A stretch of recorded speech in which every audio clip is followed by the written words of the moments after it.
So, which will it be? All. I may close early today. Oh, finally getting back into the things you didn't know with the James Cameron classic. Avatar. I mean, Terminator. The original.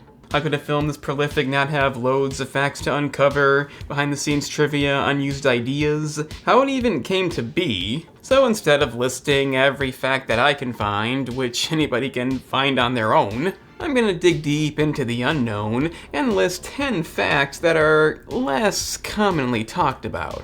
Because some of these you legitimately can't find, it takes watching a lot of shit. It doesn't mean you won't know them all, obviously I can't control that, but I've done the best I can. Here are 10 facts you potentially didn't know about the original Terminator.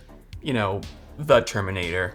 Arnold Schwarzenegger practiced shooting blindfolded. It wasn't about looking cool, it was about removing the human hesitation. I mean, he's not human, so obviously. Cameron needed seamless movement, no thinking, no adjusting. It wouldn't fit the killer robot look, but it would fit with standard gun use. The shooting had to be programmed, not reactive. He probably could have just kept the glasses on. I mean, who but Schwarzenegger makes that look cool? But legendary movies are not built on easy mode. Not easy mode. So to get the programmed looking movement, Arnie would practice shooting blindfolded. Hours at the shooting range, every day, non-stop, for a month, and never looking at the gun, and it would lead to the desired seamless aim, opposed to something reflective. If you pay attention, you'll see there's no glancing when he shoots, a machine that does not process danger, it simply executes, kind of like Cameron's new approach. In the end, it paid off. A completely different opening was originally planned. Opposed to stealing the punk's clothes, emphasizing a no bullshit vibe, it was gonna be way more subtle. In an early draft, the Terminator would encounter somebody commonly known as the older woman, or lone driver, and simply study their behavior, eventually take what's needed, minimal confrontation. This kind of thing may suit Cameron's directing style today. I'm not gonna stop taking hits at him. But back in the 80s, you realized that probably wouldn't set the right tone, and went with a more direct approach. That is, I need this, give me this, now look what happened. We see he's all business, and by the end we know what to expect, violence if need be, no remorse, and definitely not a machine that needs to learn. I can still see the original idea, but it wouldn't have had the same impact. Now the story idea emerged from a nightmare. And I believe Cameron said Avatar was also inspired by a dream. This better not be bullshit. Well, in this case, it's actually interesting, being thought up during a fever dream, as Cameron was sick and exhausted when the film was conceived. This time it wasn't so much a sci-fi concept, more so a pursuing nightmare, as the metal skeleton crawling out of the fire, seemingly unstoppable, really suits the never-ending nightmarish tone. And when you think about it, the Terminator does emphasize that. Not getting angry, not caring, never stopping. I feel this nightmare logic, literal nightmare logic, is why the movie still feels unsettling, opposed to dated. You wanna know what is dated? Okay, I'll stop. The station wagon break-in was filmed with no permit. I never thought of this as a classic scene, more so just par for the course, but apparently it was done with no permits and limited time, not a good combination when it comes to multiple felonies. Given the scene was literally illegal, they had to shoot quickly, making sure there was no pesky cops around. When the budget doesn't allow for mimicking Grand Theft Auto, this is what happens. Like anything else though, it does have the right effect, it's blunt and efficient because it's all it can be. It looks aggressive, invasive, it probably was the intention. It is a Terminator. In this case, I don't think there's a choice, or any choreography to speak of. Harlan Ellison's Outer Limit lawsuit changed credits. All those copyright lawsuits, can we ever go without? In this case, Harlan Ellison's Outer Limits episode he wrote in 1964 was apparently too similar. Both involve a soldier from the future going back in time to save the present day. I don't think he owns that, but they may also both include a woman who has to be saved, so I guess the similarities come in there.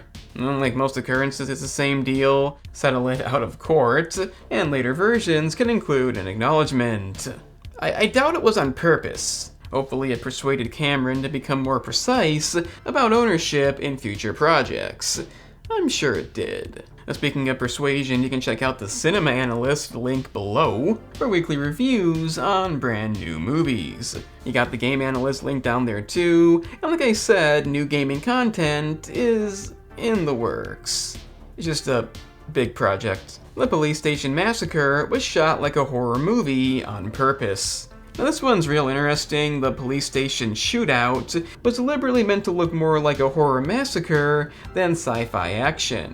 Cameron intentionally staged it like a slasher scene, the Terminator slowly advancing methodically with no urgent movement, and the police station meant to provide safety is essentially collapsing. In some cases, literally. Despite dual-wielding two different weapons, he's not outgunning the police, he's outlasting them. He really is a death machine that can't be stopped, and it makes this scene way more unsettling. Again, never really thought about it, but it does stand out. I don't think of Terminator when I think of horror movies, but aspects of this do fit that category. This is one of them. Well, not completely. It does open with this somewhat notable line, "I'll be back," and he is dual-wielding a machine gun and a shotgun. Not the common choice of a slasher villain, though Art did have a gun. Kyle Reese's future war dialogue was intentionally vague to hide budget limits. Till this day, fans do question, why is the future described so vaguely in this? After all, they'd eventually be a whole movie based on it, but obviously that's got nothing to do with Cameron or anything reminiscent of Terminator's quality. The point is, the reason the future is described through traumatic images and not much else comes down to the budget. One of those things that can take a potential direction of a movie and take it into a completely different direction. That being said, it does get the right effect without being shown, and it's probably better than anything 1980s special effects could make up.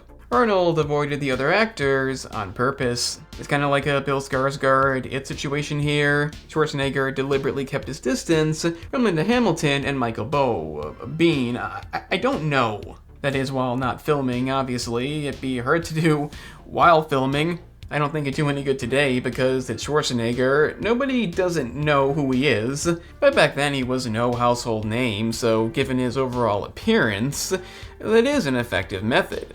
It's something that Skarsgård didn't seem to love while filming It. I don't know whose idea it was with Terminator, but he is playing something who doesn't acknowledge people, so it does make a lot of sense. The time travel rules were locked in after filming began. Yeah, it's not quite as plot hole-ish as you may think. Early dialogue hints at a future that can be changed, while later scenes imply a closed-loop paradox.